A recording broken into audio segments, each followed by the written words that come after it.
are about to start your research. Great! But wait! There is a problem. You do not have a problem. And that is a problem. If research is like a journey into the woods, the research problem is our overall destination. Without it, we don't know where to go. But how can we have a research problem if we do not have a research topic? We have to think, focus, and love. Yes, love. Our topic should be our passion. In this case, our topic should be about people's issues and people's needs. Love of community, love of country, love of humanity. This means one whole universe of topics. But there are exercises we can do to focus, such as reading related literature, visiting real and virtual libraries, attending forums and study groups, visiting the community, going through written accounts about the community, integration with the community, and consulting with them and their organizations. Yes, we have a topic. Now, let us set that destination in our map by formulating the research problem. The research problem is a question that expresses our topic. You can't simply think of a large dam as a topic. You have to ask how the large dam impacts the economy, the lives of the community, and the environment. See? State the problem. Write it down.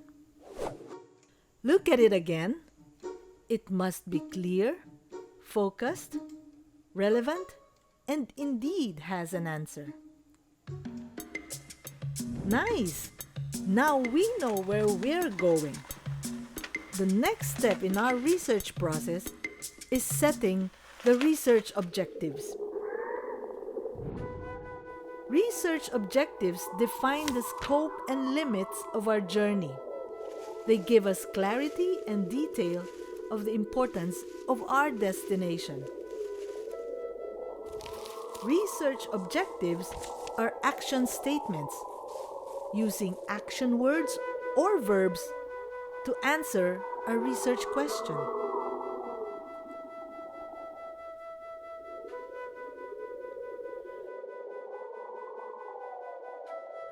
We may have one general objective.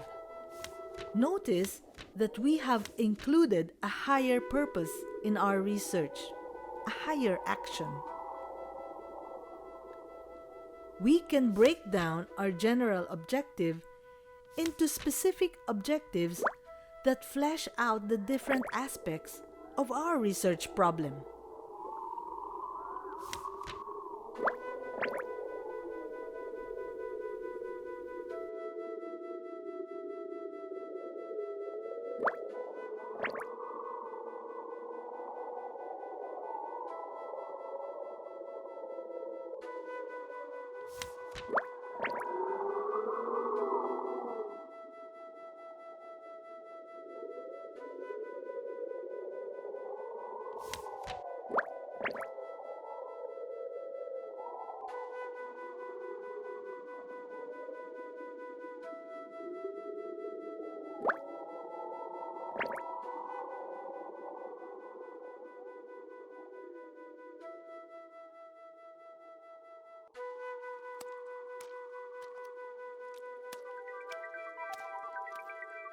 Objectives are guides on what data we need and where to obtain these. If the trails in our journey are the objectives of our research, the landmarks or trail signs are the variables. Variables are the data we need for our research.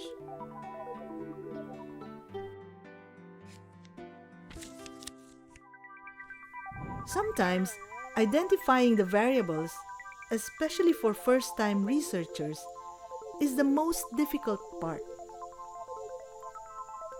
I don't know what to look for. I don't know what to find there. I don't know what to gather. Our usual fears. Variables are derived by breaking down our specific objectives into more specific components.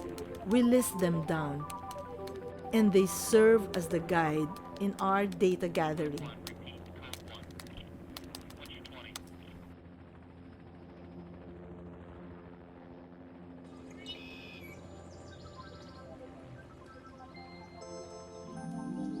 Get the drift? It's like our grocery list of ingredients for our favorite recipe. It's like taking photos of the stones, leaves, and markings as we go along. They kinda tell us that we are on the right path. But we can't simply collect the data liberally on a whim or as we wish. For us to have the correct list of variables, it may also help to know the different types of variables.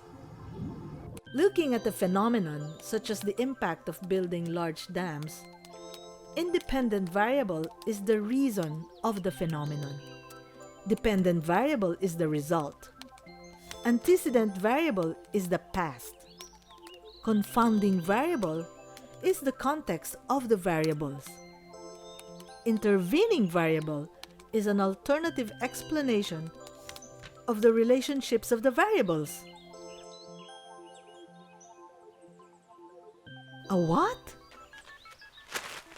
Enough! It is enough to understand our goals and list down the necessary things we need to have to reach our goals.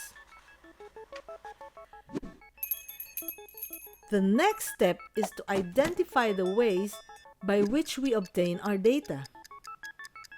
We've reached the how part. In research, it's called methodology. Do you want to describe what people do? Where they go?